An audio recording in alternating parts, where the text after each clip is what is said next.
നമസ്കാരം. പാലക്കാട് ഉപതെരഞ്ഞെടുപ്പിന്റെ റിസൾട്ട് വരാൻ മണിക്കൂറുകൾ മാത്രം ബാക്കി നിൽക്കെ മനോരമയും രാഹുൽ മാങ്കൂട്ടവും വല്ലാത്ത രീതിയിലുള്ളൊരു പുതിയ ഇന്റർവ്യൂ ആയിട്ട് രംഗത്ത് വന്നിട്ടുണ്ട്. മനോരമ രാഹുൽ മാങ്കൂട്ടത്തെ വെളുപ്പിക്കുകയാണ്. മനോരമയിലൂടെ രാഹുൽ മാങ്കൂട്ടം ചിലതൊക്കെ വെളുപ്പിച്ചെടുക്കുകയാണ്. രാഹുൽ മാങ്കൂട്ടത്തിന് ഒരു കാര്യം മനസ്സിലായി. ഈ തിരഞ്ഞെടുപ്പിൽ രാഹുൽ മാങ്കൂട്ടം മൂലം കോൺഗ്രസിൽ വമ്പൻ പൊട്ടിത്തെറികൾ സംഭവിച്ചിട്ടുണ്ടെന്ന്. രാഹുൽ മാങ്കൂട്ടത്തെ സ്ഥാനാർത്ഥിയാക്കി പാലക്കാട് ഇറക്കിയത് മുതൽ വലിയ രീതിയിലുള്ള അതൃപ്തി പ്രവർത്തകർക്കിടയിൽ വളരെ വലിയ തോതിൽ തന്നെ നമുക്ക് കാണാൻ സാധിച്ചിരുന്നു. കെ കരുണാകരൻ ആരാണ്? കേരളത്തിൽ കോൺഗ്രസിനെ കോൺഗ്രസ് ആക്കി മാറ്റിയ നേതാവാണ്. അദ്ദേഹത്തിന്റെ പ്രിയ പത്നി കല്യാണിക്കുട്ടിയമ്മ കോൺഗ്രസ്സുകാർക്ക് ഏറെ പ്രിയപ്പെട്ട ഒരാൾ തന്നെയായിരുന്നു. അങ്ങനെ കെ കരുണാകരന്റെ പ്രിയ പത്നിയെ ആക്ഷേപിച്ച ഒരാളെയാണ് പാലക്കാട് സ്ഥാനാർത്ഥിയായി കൊണ്ടുവന്ന് കെട്ടിയിറക്കിയതെന്ന് നേരത്തെ മുതൽ തന്നെ വിമർശനം ഉയർന്നിരുന്നു. അതുകൊണ്ട് തന്നെയാണ് രാഹുൽ മാങ്കൂട്ടത്തെ വേണ്ട എന്ന് DCC തന്നെ ഒരു നിലപാട് തുടക്ക സമയത്തൊക്കെ സ്വീകരിച്ചത്. എന്നാൽ DCCയുടെയൊക്കെ തീരുമാനത്തെ അല്ലെങ്കിൽ അവരുടെയൊക്കെ ആവശ്യത്തെ ഒന്നും പരിഗണിക്കാൻ സതീശൻ ഷാഫി പക്ഷം തയ്യാറായില്ലല്ലോ. ഷാഫിയുടെ നോമിനി ആയിരുന്നല്ലോ രാഹുൽ മാങ്കൂട്ടം. അങ്ങനെ പറഞ്ഞത് KPCC പ്രസിഡന്റ് കെ സുധാകരൻ തന്നെയാണ് അത് സമ്മതിച്ചത്. അപ്പോൾ ഈ തിരഞ്ഞെടുപ്പിൽ രാഹുൽ മാങ്കൂട്ടത്തിന് നിരവധി വെല്ലുവിളികൾ പാർട്ടിക്കകത്തു നിന്ന് തന്നെ ഉയർന്നു വന്നിരുന്നു. ആദ്യം ഈ പറയുന്ന പോലെ കരുണാകരന്റെ ഭാര്യ അധിക്ഷേപിച്ചു എന്ന് പറയുന്ന കാര്യം, രണ്ടാമത് ഷാഫിയുടെ നോമിനിയാണ് എന്ന കാര്യം, അതിൽ ഏകപക്ഷീയമായ ഒന്നുമല്ല തീരുമാനമെടുത്തത്, ഈ പറയുന്ന ഷാഫിയുടെ നോമിനിയാണ് അതുകൊണ്ട് എടുത്തു എന്ന കാര്യം, മൂന്ന് ഒരു കല്യാണ വീട്ടിൽ സരിന് കൈ കൊടുക്കാതെ അദ്ദേഹത്തെ അധിക്ഷേപിച്ച ആ വിഷയം, ഇതൊക്കെ വളരെ മോശമായി പോയി എന്ന രീതിയിലൊക്കെ കോൺഗ്രസിനകത്തുനിന്ന് തന്നെ രാഹുലിനെതിരെ പല വികാരങ്ങൾ ഉയർന്നു വന്ന കേസാണ്. അപ്പോൾ ഈ വിഷയത്തിൽ രണ്ട് കാര്യങ്ങൾ നിലനിൽക്കുന്നുണ്ട്. അതായത് കോൺഗ്രസ്സുകാർക്ക് ഒട്ടും താല്പര്യമില്ലാത്തൊരു വ്യക്തിയാണ് അവിടെ കെട്ടിയിറക്കിയിരിക്കുന്നത് എന്ന കാര്യം രാഹുൽ തന്നെ തിരിച്ചറിഞ്ഞിരിക്കുന്നു. പിന്നെ രാഹുൽ ചെയ്ത കാര്യങ്ങളൊക്കെ വളരെ വലിയ തെമ്മാടിത്തരമാണെന്നും അതൊക്കെ വളരെ മോശമായിട്ടുള്ള കാര്യമാണെന്നും രാഹുൽ മാങ്കൂട്ടത്തിന് നന്നായി തന്നെ മനസ്സിലായിരിക്കുന്നു. ഇനിയും ഈ വിഷയത്തിൽ ഒരു വെളുപ്പിക്കൽ നടത്തിയില്ലെങ്കിൽ തനിക്കൊരു രാഷ്ട്രീയ ഭാവി ഉണ്ടാകില്ല എന്ന കാര്യം കൂടി മനസ്സിലായിരിക്കുന്നു. രണ്ട്, അതായത് ഷാഫിയും സതീശനുമാണല്ലോ ഏകപക്ഷീയമായിട്ടൊരു തീരുമാനമെടുത്ത് രാഹുൽ മാങ്കൂട്ടത്തെ കെട്ടിയിറക്കിയിരിക്കുന്നത്. രാഹുൽ മാങ്കൂട്ടത്തെ കെട്ടിയിറക്കിയത് മൂലം പാലക്കാടിൽ വലിയ വമ്പൻ പൊട്ടിത്തെറി നടന്നിരിക്കുന്നു. ഐ ഗ്രൂപ്പൊക്കെ ഒന്നടക്കം തിരിഞ്ഞിരിക്കുകയാണ്. ഐ ഗ്രൂപ്പിലെ പല നേതാക്കളും സതീശനും ഷാഫിക്കുമെതിരെ തിരിഞ്ഞിരിക്കുകയാണ്. ഇനി പാലക്കാടിൽ ഏതെങ്കിലും രീതിയിലുള്ള വീഴ്ച സംഭവിക്കുകയാണെങ്കിൽ, ഹൈക്കമാൻഡ് നേതൃമാറ്റം ആവശ്യപ്പെട്ടിട്ടുണ്ടെങ്കിൽ സതീശന്റെ ഒക്കെ സീറ്റ് തെറിക്കാനുള്ള സാധ്യത വളരെ കൂടുതലാണ്. അപ്പോൾ സ്വയം അങ്ങ് രാഹുൽ മാങ്കൂട്ടത്തിന്റെ സ്റ്റാൻഡ് ആദ്യം തന്നെ അങ്ങ് സെറ്റ് ചെയ്ത് വെക്കുകയാണ്. ഇനിയിപ്പോൾ ഇവർ തെറിച്ചാൽ പോലും തൻ്റെ രാഷ്ട്രീയ ഭാവിക്കൊന്നും സംഭവിക്കരുത് എന്ന് മനസ്സിലാക്കിയ രാഹുൽ മാങ്കൂട്ടം ഏതൊക്കെ രീതിയിലാണ് ഈ ഉയർന്നു വന്ന വിമർശനങ്ങൾക്കൊക്കെ മറുപടി പറയുന്നത് നമുക്ക് നോക്കാം. ഇത്രയും ദിവസവും പല ആരോപണങ്ങൾ ഉയർന്നു വന്നിട്ടും രാഹുൽ മാങ്കൂട്ടം ഒരു മറുപടി പറഞ്ഞില്ല കേട്ടോ. ഇന്നാണ് അദ്ദേഹം മറുപടി പറയുന്നത്. പത്മജ വേണുഗോപാൽ 2 ദിവസം മാരത്തോൺ ലെവലിൽ മാധ്യമങ്ങളുടെ മുമ്പിൽ നിന്ന് തൻ്റെ അമ്മയെ അധിക്ഷേപിച്ച ആളാണ് അവിടുത്തെ സ്ഥാനാർത്ഥി എന്ന് പറഞ്ഞ് രാഹുൽ മാങ്കൂട്ടത്തെ വിമർശിക്കുന്ന കാഴ്ച കണ്ടു. തിരഞ്ഞെടുപ്പിന് മണിക്കൂറുകൾ മാത്രം ബാക്കി നിൽക്കെ പത്മജ വേണുഗോപാൽ ഒരു വീഡിയോ ചെയ്തുകൊണ്ട് അതിരൂക്ഷമായ ഭാഷയിൽ രാഹുൽ മാങ്കൂട്ടത്തിനെതിരെ പല വിമർശനങ്ങൾ ഉന്നയിക്കുന്ന സാഹചര്യം ഉണ്ടായി. അപ്പോഴൊന്നും ഈ പറയുന്ന രാഹുൽ മാങ്കൂട്ടം അല്ലെങ്കിൽ മനോരമ ഇവരാരും ഈ പറയുന്നത് പോലുള്ള ഒരു ഇന്റർവ്യൂ കൊടുത്തു അല്ലെങ്കിൽ ഒരു പ്രതികരണം രേഖപ്പെടുത്തി ഒന്നും കണ്ടില്ല. എന്തായാലും ഇങ്ങനെയാണ് ആ ഇന്റർവ്യൂവിൽ പറയുന്നത്. പത്മജ വേണുഗോപാലിനെതിരെ നടത്തിയ പരാമർശം ദുർവ്യാഖ്യാനിക്കപ്പെട്ടത് വിഷമിപ്പിച്ചെന്ന് രാഹുൽ മാങ്കൂട്ടത്തിൽ മനോരമ ന്യൂസിനോട് പറഞ്ഞു എന്നാണ് പറയുന്നത്. അതായത് നമുക്കറിയാം, പത്മജ വേണുഗോപാൽ BJPയിലേക്ക് പോകുമ്പോഴാണ് ഇദ്ദേഹം ഇങ്ങനെ ഒരു പ്രതികരണം രേഖപ്പെടുത്തുന്നത്. ആ പ്രതികരണം ഞാൻ പറയുന്നില്ല, പറയാൻ കൊള്ളില്ലാത്തൊരു പ്രതികരണമാണ്. അപ്പോൾ അദ്ദേഹം ഒരു പ്രതികരണം രേഖപ്പെടുത്തി. ആ പ്രതികരണം കേട്ടാൽ തന്നെ അറിയാം അദ്ദേഹം ആരെയാണ് ആക്ഷേപിച്ചത്, ആരെയാണ് അധിക്ഷേപിച്ചത് എന്നൊക്കെ നമുക്ക് നന്നായി തന്നെ അത് കേൾക്കുമ്പോൾ തന്നെ മനസ്സിലാകും. പേരെടുത്ത് പറയേണ്ട കാര്യമൊന്നുമില്ല. പേരെടുത്ത് പറയാതെ തന്നെ അദ്ദേഹം മനസ്സിലുള്ള ആരെയാണ് ഉദ്ദേശിച്ചത് നമുക്ക് വ്യക്തമാണ്. ഇപ്പോൾ പറയുകയാണ് അത് ദുർവ്യാഖ്യാനിക്കപ്പെട്ടതാണെന്ന്. ഇത്രയും നാൾക്ക് ശേഷമാണ് ആ വിഷയത്തിൽ ഇത് ദുർവ്യാഖ്യാനിക്കപ്പെട്ടതാണ് എന്ന് പറയാൻ ഇപ്പോൾ രാഹുൽ മാങ്കൂട്ടത്തിന് സമയം കിട്ടിയത്. അതെന്തോ ആവട്ടെ. കല്യാണിക്കുട്ടിയമ്മ മുത്തശ്ശിയെ പോലെയാണ് ഇപ്പോൾ, അങ്ങനെയാണ് പറഞ്ഞിരിക്കുന്നത്. കല്യാണിക്കുട്ടിയമ്മ മുത്തശ്ശിയെ പോലെയാണ്, അങ്ങനെ ആയിട്ടുണ്ട്. ഇപ്പോൾ ആ അമ്മൂമ്മയുടെ പേര് പോലും താൻ പറഞ്ഞിട്ടില്ല, എന്നിട്ടും അധിക്ഷേപിച്ചെന്ന് പ്രചരിപ്പിച്ചു എന്നാണ് രാഹുൽ മാങ്കൂട്ടം ആ വിഷയത്തിൽ നൽകുന്നൊരു വിശദീകരണം. എന്തൊരു രീതിയിലുള്ള ഒരു ഡയലോഗടിയാണല്ലേ രാഹുൽ മാങ്കൂട്ടം നടത്തിക്കൊണ്ടിരിക്കുന്നത്. രാഹുൽ മാങ്കൂട്ടത്തിന് ഇങ്ങനെ ഒരു പ്രതികരണം രേഖപ്പെടുത്താൻ ഇത്രയും നാൾ വേണ്ടി വന്നു എന്നുള്ളതാണ്. കെ മുരളീധരൻ അടക്കം തിരിഞ്ഞു നിൽക്കുകയാണ് എന്ന് മനസ്സിലായപ്പോൾ പിടിച്ചു നിൽക്കാൻ വേണ്ടി പുതിയ നമ്പറുകൾ പയറ്റുകയാണ്. 23-ാം തീയതി തിരഞ്ഞെടുപ്പിന്റെ റിസൾട്ട് പുറത്തു വന്നു കഴിഞ്ഞിട്ടുണ്ടെങ്കിൽ പാലക്കാടിൽ കോൺഗ്രസിനെ ഇല്ലാതാക്കിയ സതീശനും ഷാഫിക്കും രാഹുൽ മാങ്കൂട്ടത്തിനെതിരെയും കെ മുരളീധരൻ തിരിയുമ്പോൾ ഇതൊക്കെ ചർച്ച ചെയ്യപ്പെടും എന്ന് മനസ്സിലാക്കിയ രാഹുൽ മാങ്കൂട്ടത്തിന് ഇപ്പോൾ എന്തൊരു രീതിയിലുള്ള ഒരു സ്നേഹമാണ് കുടുംബത്തിനോട്, എന്തൊക്കെ രീതിയിലുള്ള പ്രതികരണമാണ് രാഹുൽ മാങ്കൂട്ടം നടത്തിക്കൊണ്ടിരിക്കുന്നത്. പിന്നെ ആ നോമിനി കേസിൽ ഇങ്ങനെയാണ് പ്രതികരിക്കുന്നത്. അതായത് ഷാഫിയുടെ നോമിനി എന്ന ആരോപണം അവർക്ക് തിരിച്ചടിച്ചു, അതായത് LDF തിരിച്ചടിച്ചു. അത് സ്വീകാര്യത കൂട്ടി. ഒരാളെ സ്ഥാനാർത്ഥിയായി ആഗ്രഹിക്കാൻ ഷാഫിക്ക് സ്വാതന്ത്ര്യമുണ്ടെന്നാണ് രാഹുൽ മാങ്കൂട്ടം പറയുന്നത്. ഈ നോമിനിയാക്കിയത് ഈ പറയുന്ന ഷാഫിയാണ് എന്ന് LDF പറഞ്ഞപ്പോൾ അത് K സുധാകരൻ സ്ഥിരീകരിക്കുന്ന ഒരു സാഹചര്യം ഉണ്ടായി, നമ്മൾ കണ്ടതാണ്.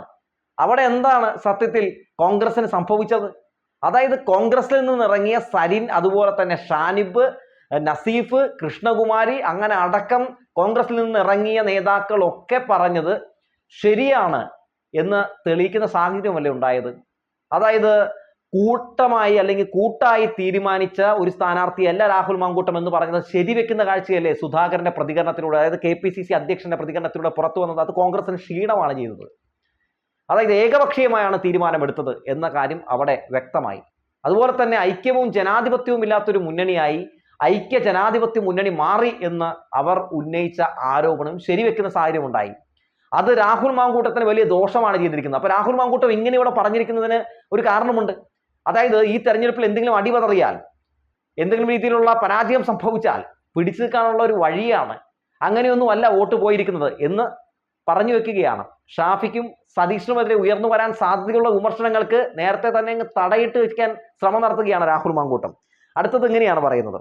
അന്ന് കല്യാണ വീട്ടിൽ കണ്ടപ്പോൾ MP രാജേഷിന് കൈ കൊടുത്ത് ചേർത്ത് പിടിച്ചിരുന്നു. മാധ്യമങ്ങളെ കൂട്ടി വന്ന സരിന് കൈ കൊടുക്കില്ല എന്നതൊരു നിലപാടാണെന്നുമാണ് രാഹുൽ മാങ്കൂട്ടം പറയുന്നത്. എന്ത് രസകരമായിട്ടുള്ള ഒരു പ്രതികരണമാണല്ലേ. ഇങ്ങനെ കൂടി പറയുന്നുണ്ട് കേട്ടോ. അത് പ്രവർത്തകരുടെയും വികാരമാണത്രേ. അതായത് ആ വിഷയത്തിൽ പ്രവർത്തകരൊക്കെ രാഹുൽ മാങ്കൂട്ടത്തിനെതിരായ ഒരു വികാരമാണ് രേഖപ്പെടുത്തിയത്. അപ്പൊ പുള്ളി പറയാണ്, ഇല്ല അതൊക്കെ പ്രവർത്തകരുടെ വികാരം കൂടിയായിരുന്നു എന്ന്. നമ്മൾ കണ്ടിട്ടുള്ളതാണല്ലോ, ഇതിനു മുമ്പും പല ആളുകളുമൊക്കെ മത്സരിക്കുന്ന സമയത്ത് അങ്ങോട്ടും ഇങ്ങോട്ടുമൊക്കെ ഈ പറയുന്ന എതിർ സ്ഥാനാർത്ഥികൾ കൈ കൊടുക്കുന്നതും ചിരിക്കുന്നതും ഒരുമിച്ച് കോഫി കഴിക്കുന്നതും ഒക്കെ നമ്മൾ കണ്ടിട്ടുള്ളതാണ്. എന്നാൽ മറ്റൊരു അരാഷ്ട്രീയവാദ ഒരു നിലപാട് സ്വീകരിക്കുകയാണ് ഇവിടെ രാഹുൽ മാങ്കൂട്ടം. രാഹുൽ മാങ്കൂട്ടം പുതിയൊരു രാഷ്ട്രീയ ഒരു നെറികേടിന്റെ ഒരു അധാർമിക സന്ദേശം നൽകുകയാണ് ചില പ്രവർത്തികളിലൂടെ. അതായത് എതിർ പാർട്ടിയിലെ ഒരു സ്ഥാനാർത്ഥി കൈ കൊടുക്കാൻ വന്നാൽ കൈ കൊടുക്കരുത്, അധിക്ഷേപിച്ച് വിട്ടേക്കണം എന്ന രീതിയിലുള്ള തെറ്റായ സന്ദേശം. അപ്പോഴും സരിൻ അതിനെ എങ്ങനെയാണ് പ്രതിരോധിച്ചത്? ഒരു ചിരിയോടെ കൂടിയാണ്, ഒരു പുഞ്ചിരിയോട് കൂടിയാണ് അദ്ദേഹം അപമാനിക്കപ്പെട്ടപ്പോൾ അതിന് മറുപടി നൽകിയത്.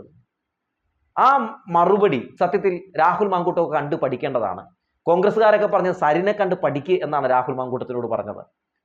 ഇതിനു മുമ്പും അവിടെ നമുക്കറിയാമല്ലോ, പാലക്കാട് തന്നെ എടുത്തു നോക്കാം. MP രാജേഷും VK ശ്രീകണ്ഠനും മത്സരിച്ചപ്പോൾ നമ്മൾ കണ്ടാണല്ലോ, ശ്രീകണ്ഠൻ ജയിക്കുന്ന സാഹചര്യം ഉണ്ടായി, MP രാജേഷ് തോറ്റു. അതിന്റെ പിറ്റേ ദിവസം നമ്മൾ എന്താണ് കണ്ടത്? MP രാജേഷിന്റെ വീട്ടിൽ VK ശ്രീകണ്ഠൻ വന്ന് കോഫി കഴിക്കുന്ന ഒരു കാഴ്ച നമ്മൾ കണ്ടില്ലേ? അപ്പോൾ ഇങ്ങനെയുള്ള പല സംഭവങ്ങളൊക്കെ നമ്മൾ പലപ്പോഴും പല ഘട്ടങ്ങളിലും ഒക്കെ കണ്ടിട്ടുള്ളതാണ്. അപ്പോൾ ഇവിടെ രാഹുൽ മാങ്കൂട്ടമൊക്കെ മറ്റൊരു രീതിയിൽ, അതായത് നമ്മുടെ രാഷ്ട്രീയ കേരളം ആഗ്രഹിക്കാത്ത രീതിയിലുള്ള ഒരു രാഷ്ട്രീയം മുന്നോട്ട് വെച്ചുകൊണ്ട് ഒരു തെറ്റായ സന്ദേശം ഇനി വളർന്നു വരുന്ന ഈ രാഷ്ട്രീയക്കാർക്ക് മുമ്പിലേക്ക് വെച്ചു കൊടുക്കുകയാണ്. അത് സത്യത്തിൽ വളരെ മോശമായിട്ടുള്ള ഒന്ന് തന്നെയാണ്. അടുത്തൊരു ന്യായീകരണം ഇങ്ങനെയാണ് കേട്ടോ. ന്യായീകരണം അടുത്തൊരു വെളുപ്പിക്കൽ ഇങ്ങനെയാണ്. അതായത് BJPക്കെതിരെ മത്സരിക്കുമ്പോൾ CPM തന്നെ ഇങ്ങനെ ഒറ്റതിരിഞ്ഞ് ആക്രമിക്കുമെന്ന് കരുതിയിരുന്നില്ല. അതിശക്തമായ വിവാദങ്ങൾ മനസ്സിനെ ബാധിക്കേണ്ടതായിരുന്നു. ജനപിന്തുണയിൽ മറികടന്നു. സരിനും കൃഷ്ണകുമാറും തമ്മിൽ നല്ല സഹകരണമായിരുന്നുവെന്നും രാഹുൽ മാങ്കൂട്ടം പറയുകയാണ്. സത്യത്തിൽ അവിടെ ചർച്ച ചെയ്യപ്പെട്ട ആ ഡീല് ഇനി വരാൻ പോകുന്ന തെരഞ്ഞെടുപ്പിൽ ചർച്ച ചെയ്യപ്പെടാതിരിക്കാൻ വേണ്ടി, അല്ലെങ്കിൽ ആ ഡീല് മൂലം പാലക്കാടിൽ കോൺഗ്രസ് തകർന്നു എന്ന ആ ഒരു വസ്തുത ഇനി ആരും ചർച്ച ചെയ്യപ്പെടാതിരിക്കാൻ വേണ്ടി ഒരു ഗിമ്മിക്ക് നമ്പർ ഇറക്കുകയാണ്. കൃഷ്ണകുമാർ സരിൻ തമ്മിൽ നല്ല സഹകരണമായിരുന്നു അത്ര, അങ്ങനെയൊക്കെയാണ് പറഞ്ഞു വെക്കുന്നത്. സത്യത്തിൽ ഈ തിരഞ്ഞെടുപ്പിൽ സംഘപരിവാറിനെതിരെ, RSSനെതിരെ, BJPക്കെതിരെ എപ്പോഴാണ് കോൺഗ്രസ് സംസാരിച്ചു കേട്ടത്? ഒരു ഘട്ടത്തിൽ പോലും നമ്മളാരും കേട്ടിട്ടില്ല. 24 മണിക്കൂറും BJPയും കോൺഗ്രസും ഒരു കൈയായി ഒരു മെയ്യായി വിമർശനങ്ങൾ ഉന്നയിച്ചത് LDFനെതിരെയാണ്. LDFനെതിരെയായിരുന്നു നിങ്ങൾ ഒരു ഒറ്റക്കെട്ടായി ഒക്കച്ചങ്ങായിമാരായിട്ട് പല രീതിയിലുള്ള അടിസ്ഥാനരഹിതമായിട്ടുള്ള പല ആരോപണങ്ങൾ ഉന്നയിച്ച് നമ്മളൊക്കെ കണ്ടത്. എന്നിട്ട് ഇവിടെ കിടന്ന് വെറൈറ്റി ആയിട്ട് അങ്ങ് അങ്ങ് മൊഴിയുകയാണ്. മനോരമയായതുകൊണ്ട് പിന്നെ എതിർ ചോദ്യങ്ങളൊന്നും ഉണ്ടാകില്ല, എല്ലാം കേട്ട് അങ്ങനെ തന്നെ ടെലികാസ്റ്റ് ചെയ്യും. അങ്ങനെ ഒരു ഗുണം കൂടിയുണ്ട്. ഒരു ഘട്ടത്തിൽ RSSകാരനായ സംഘപരിവാറുകാരനായ BJPക്കാരനായ സന്ദീപ് വാര്യരെ ഒരു ഉളുപ്പുമില്ലാതെ നിങ്ങൾ മാലയിട്ട് സ്വീകരിച്ചു നോക്കിയ ഈ കേരളം കണ്ടതാണെന്നായി. ഗാന്ധിവധത്തെ ന്യായീകരിച്ചിട്ടുള്ള രാഹുൽ ഗാന്ധിയെ വളരെ മോശമായി ചിത്രീകരിച്ചിട്ടുള്ള മുസ്ലിം ന്യൂനപക്ഷങ്ങളെയൊക്കെ വല്ലാത്ത രീതിയിൽ മോശമായിട്ട് പല വർഗീയതയിലൂടെ പല രീതിയിൽ കടന്നാക്രമിച്ചിട്ടുള്ള സന്ദീപ് വാര്യറിനൊക്കെ ഒരു ഉളുപ്പുമില്ലാതെ മാലയിട്ട് സ്വീകരിച്ചു എന്നത് മാത്രമല്ല, ഇപ്പോഴും കോൺഗ്രസ്സുകാരനായിട്ട് അദ്ദേഹം പറയുന്നത് അദ്ദേഹത്തിന്റെ വീടിന് തൊട്ടടുത്തുള്ള സ്ഥലം RSS കാര്യാലയം നിർമ്മിക്കാൻ വേണ്ടി വിട്ടുകൊടുക്കും എന്ന് തന്നെയാണ്.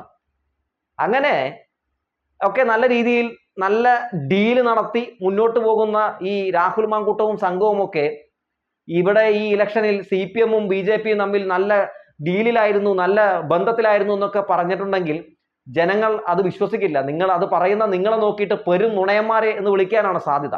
എന്തായാലും പാലക്കാടിലെ ഉപതെരഞ്ഞെടുപ്പിന്റെ റിസൾട്ട് രാഷ്ട്രീയ കേരളം ഉറ്റുനോക്കുന്ന ഒന്ന് തന്നെയാണ്. ആ റിസൾട്ട് വരാൻ പോകുന്ന നിയമസഭാ തിരഞ്ഞെടുപ്പിൽ ഏത് രീതിയിലുള്ള ഡീലുകളൊക്കെയാകും ഓരോ ഇടങ്ങളിലും നടക്കുക എന്ന കാര്യം കൂടി, എന്ന നേർചിത്രം കൂടി നമുക്ക് മുമ്പിലേക്ക് പങ്കുവെക്കുമെന്ന കാര്യത്തിൽ ഒരു തർക്കവുമില്ല എന്ന് പറഞ്ഞു വെച്ചുകൊണ്ട് നിർത്തുകയാണ്.